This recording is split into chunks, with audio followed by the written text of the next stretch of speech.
Uttara Jasimuddin road থেকে শুরু করলাম যাত্রা। দেখা যাক কতক্ষণ লাগে যাইতে। রাস্তাটা তো অনেক সুন্দর, নিরিবিলি।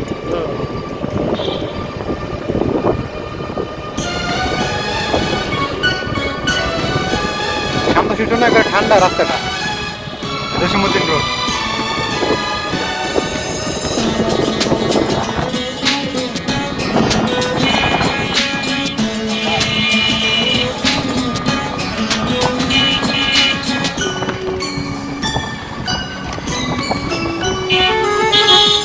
কখনো কখনো রাত ছোট